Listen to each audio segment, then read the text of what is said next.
Just one super low cost spell and I could heal myself. But I didn't bring it. I didn't bring it. Is this gonna open up a door? Back to that, oh yeah, I would expect this to be somewhere near that bonfire. Keep an eye out for attackers. Where are we? Is that the hole you can drop down to? Oh yeah, there's a little creepy man. Oh no, he seems like he's gonna be angry. That's what he's gonna be. Oh, the disease wore off. I was getting ready to heal. This probably leads to the shortcut. Don't mind me. Got him. So that one's way bigger, but it still dies in one hit. I mean, one combo of 5 hits. So it's not much to worry about for that. And it didn't seem to do that much damage. Its primary danger seems to be that it does inflict bleed again. But aside from that, not much to worry about. Just need to be ready to heal myself up a little bit when it happens. But the main difference there was that it probably has a bigger reach, and it does not stagger when I attack it like the other ones do. So if I want to avoid hits, I need to roll carefully midway through the combo. Hey, crystal lizard. I never found my way to the other one yet, but I need to work on that. Hey. So here's the window that drops into the bonfire room down there. Where's the bonfire? Oh wait, it's the next room over. This is the front door. Yeah, but that's the window I saw. So we found it. Don't know what the torch thing is yet. Am I gonna keep bleeding? Might as well wait it out and see. Yep, there we go. Might as well go into the fight healthy. Last one of these was kind of vicious. Not too bad, though. Ooh, small lizard. Oh, is the small lizard used as bait to trick you? Probably. Still gonna go for it. You know you've got effective bait when I know it's bait and I still go after it. Twinkling Titanite. This goes somewhere. Oh, that goes up somewhere. But of course we're gonna antagonize the lizard. How could I can't leave it here knowing what it is.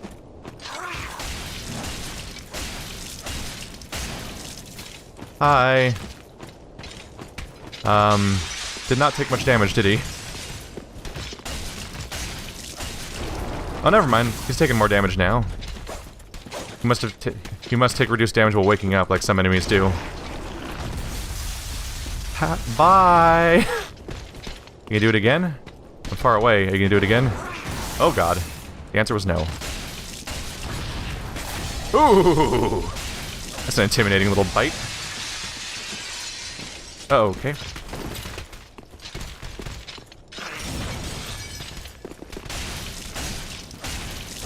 Hup. Combo. It's just satisfying to pull off that little combo every now and then. Even if it doesn't necessarily serve a purpose. Die, crystals. Because I'm immature. The end. Ooh, I would hide an item up here, but they did not. They did not. I wonder if something around here is a door that opens up to where I was trying to get back to? Why, hello, little trap. Nice to meet you. Oh! Oh, you can bleed me through my shield. That's not very nice. Oh! I made a stamina-related mistake. Poke. We're good. Is there an ambush around here? Oh, I was gonna say I still hear squishy noises, but that's just me. So we got the poison curing grenade. Oh, I could have plunging attacked that guy if he went that way. Wherever that might be. Try slash. Right, it's probably weak. It's probably strong against piercing. Not too concerned though. I seem to be able to take it just fine. One of the poison bites native to Kareem, the crafting of these rings is forbidden. Perhaps owing to a fear of malleable stone. Clerics, however, dabble freely in the art, so it's just resistance to poison. I am wearing a bleed resist ring. I wonder if that reduces my damage at all? In this game's case, I don't know if it specifically reduces your susceptibility to a bleed, or the duration of bleed, or the damage from bleed, or all of the above. status effects are probably one of the less understood things for me in this game. Because they're rather sparsely used. They're rather sparsely used in many cases. You gonna take me somewhere special? Hello, item. Hello, item. Hello, blood loss. Nice to meet you. Oh, well, we're all out of holy. I'll make it last, though. Let's see here. I did get that new weapon, the Astora sword, and the Executioner's Greatsword. Greatsword of a debauched executioner used for beheadings. Sword retains a keen memory of its executioner's duty and absorbs FP from each fallen foe. That's interesting. Its skill is Stomp.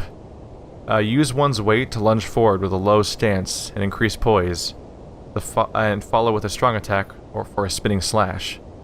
So it absorbs FP. That could be interesting for some builds, if it actually absorbs a decent amount or not. Astora Greatsword. This greatsword, bestowed only upon elite knights, is a relic of the ruined land of Astora. Designed for a focus on thrust attacks, this sword is hard and sharp, but not unusually heavy. It also has charge. Oh no, that was actually different. Hold sword at waist and charge at foe. Use strong attack while charging to extend the length of the charge. I think that's the same attack that the giant spear had. Yeah, yep. The same attack that the long spear from the Lothric Knights had. It does scale with dex okay. I'm happy with my current setup though. Are we doing an equip? Load? That's the right screen to look at. 66, alright. Just double checking. Just feeling a little heavy for my roll, but that's could be totally me making things up as I go along in my head. Alright, gonna try to be completionist about this place, like we always do. I need to get an idea of where I am now. Hello, possibly trap. No, come back here, little trap.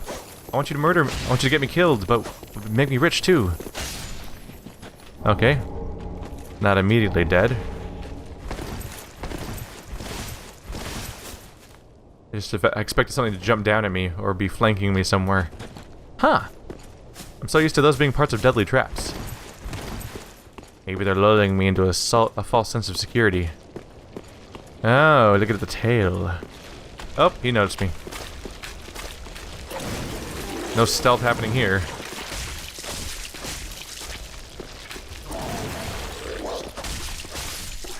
Alright, so we continue the trend of taking no real damage from him, but being infected, which is the real damage. Oh wait, do I have bleed clotting?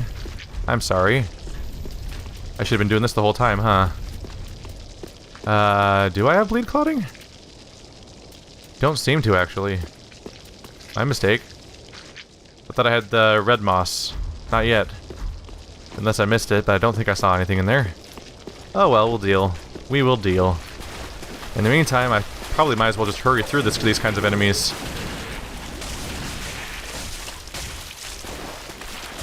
They probably can't make my bleeding significantly worse.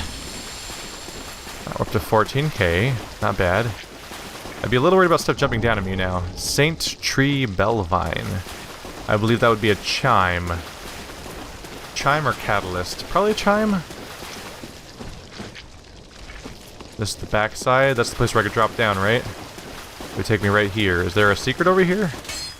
Is there a reason I'd want to jump down here specifically? Try fire. Try torch. Yeah, why do I want a torch? I guess it makes them writhe a bit, but I mean I can kill them in a few hits, so I don't know if it's really worth it to try that hard at writhing them. I got more Estus, didn't I?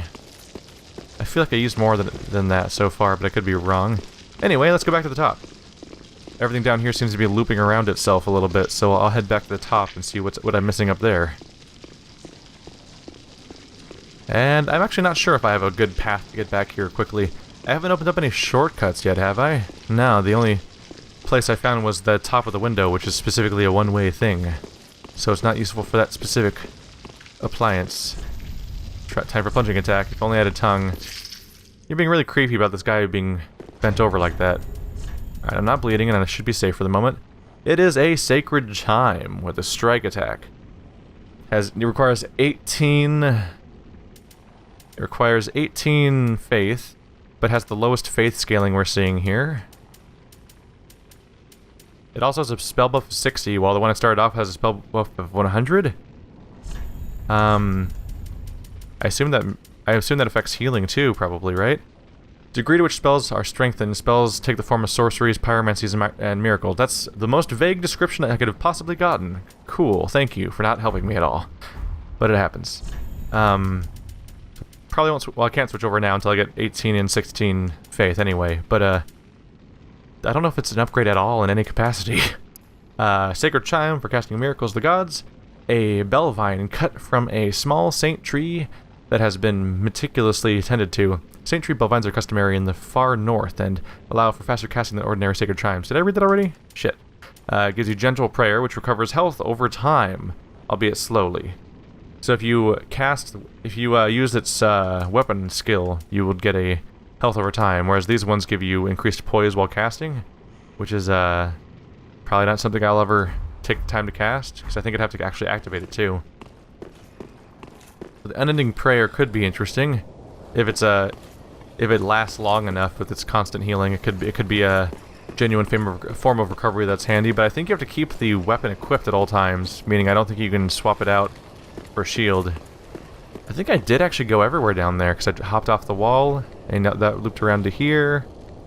Yeah? I even went down there and looped around, and that's where I saw the lizard, and that down in that middle area. So I would fully be expecting a boss fight right about now, but it could be other things too. Alright, little side path. Oh, this keeps going. Hello. Friend. Ambush, probably. Definitely ambush in that guy's case. Yep. Now y'all's just being rude. Don't really appreciate this kind of attention, frankly. Alright, oh, at least this extra ambush is down. Ow, he can still hit me from there. Alright, fine. Timing it. Got him. Here comes the... Yep. I was ready for you, arrow man, that I can't reach from here. This place keeps going. Okay, maybe I'm not going right into a boss fight then. The zone looks pretty big. Aha! I've evaded you. Oh, we can walk here. I thought it'd be a drop-off point where I can't get back. For all I know, that freaking door was locked, knowing my luck. So all the time I think, like, I'm sneaking past something. Woo! And then it turns out to... Oh, I see you there. Whenever I think I'm sneaking past something into a weird side area and I'm gonna get back to the main path soon, it turns out that the way I was going... Oh, I got another Restus Flask again. It always turns out that the way I'm going is actually the real way to go, and that the side thing I thought was a side...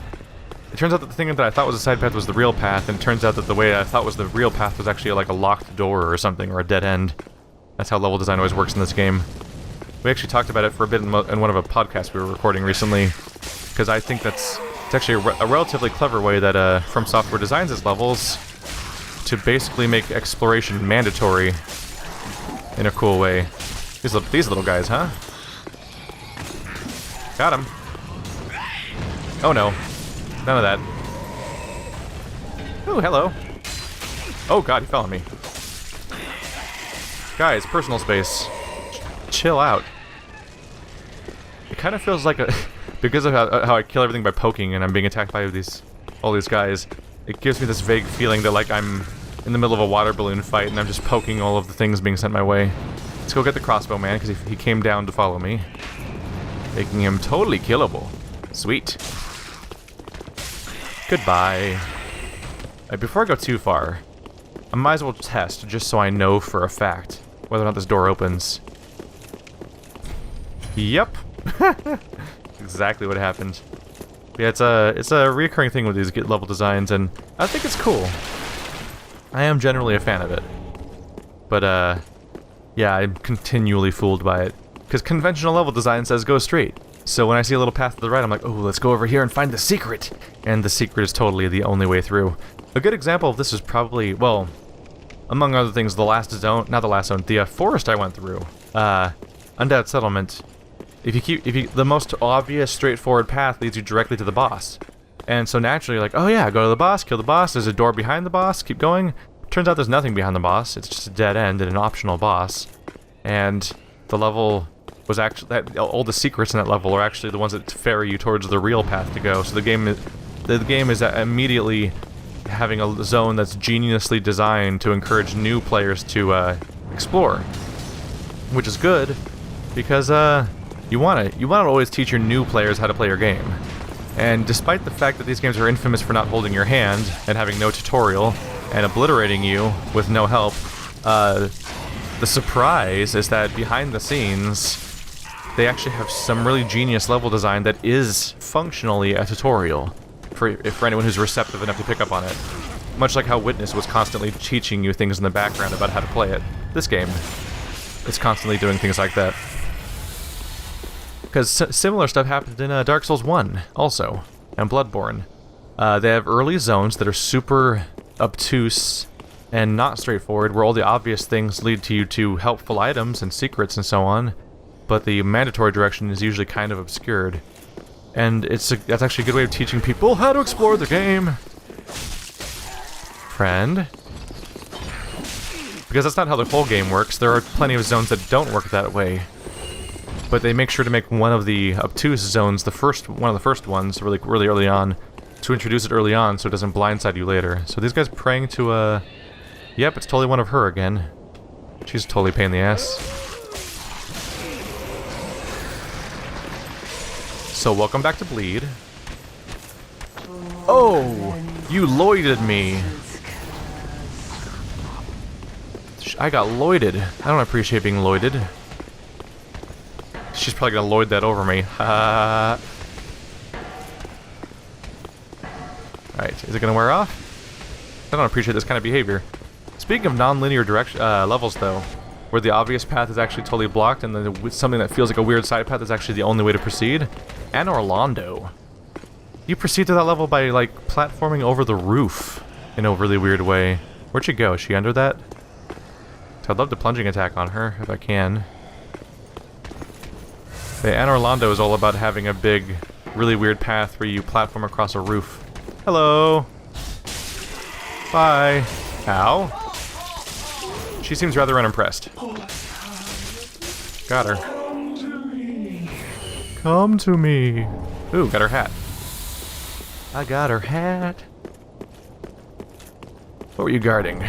Undead Hunter Charm, the exact thing that she threw at me. See? That's interesting. So they specifically have an item that they give to you in the environment, but they also show you what it does. You might not understand what it does, but you'll get hit by it and lose the ability to use your flasks and wonder why. Is that the item that's the environment I went into already, right? Oh yeah, there's the little top area. There's gotta be a safer way to get there, right? Down there? Yeah, there's a staircase. Okay.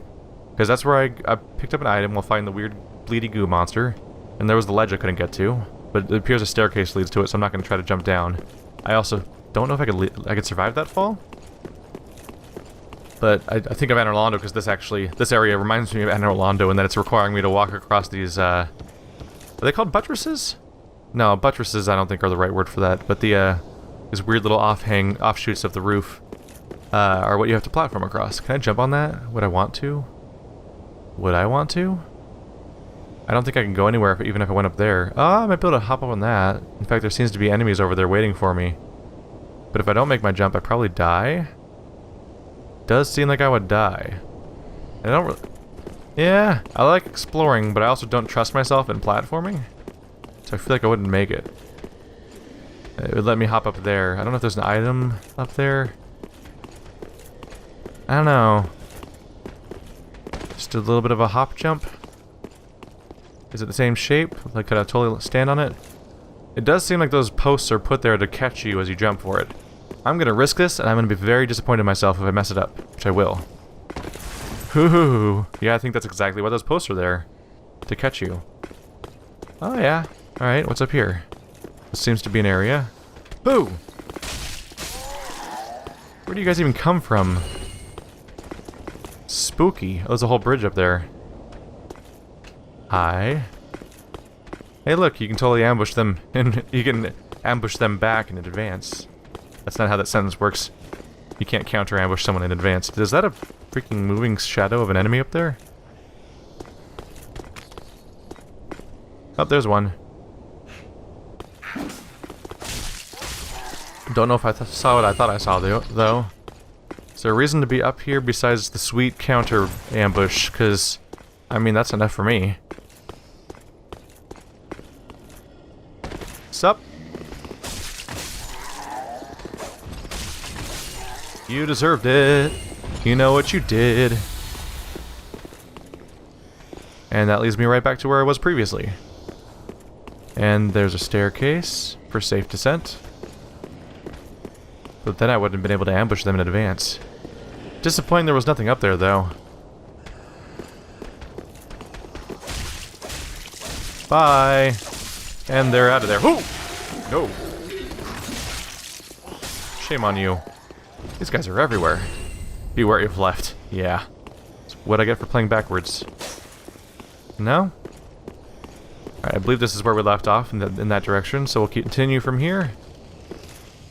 Hello, item. Nameless soldier. Oh, there's another one. Always with his ambushes. I knew he was coming because I could hear breathing. Oh, there it is. They just keep coming, huh? They're messing with the fact that it's hard to look up in this game. But yeah, I could hear breathing, so I knew there was something coming. Wasn't sure where, though.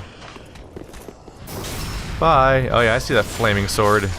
You're not tricking me with your apparent innocence. But what else? I don't think I finished my thought earlier, but yeah, they specifically put the Lloyd's talismans on the ground, but they put them with an enemy that will actually use them on you, so that you get to witness its effects firsthand. You might not understand what happened, but it's at least a hint, which is something to work with. And that's nice. And I think it might be because Lloyd's talismans they're probably underused. Like, people who PvP all the time probably know exactly what it's for. But people who are getting invaded should probably be using it as a counter weapon, and they probably don't as often as they should.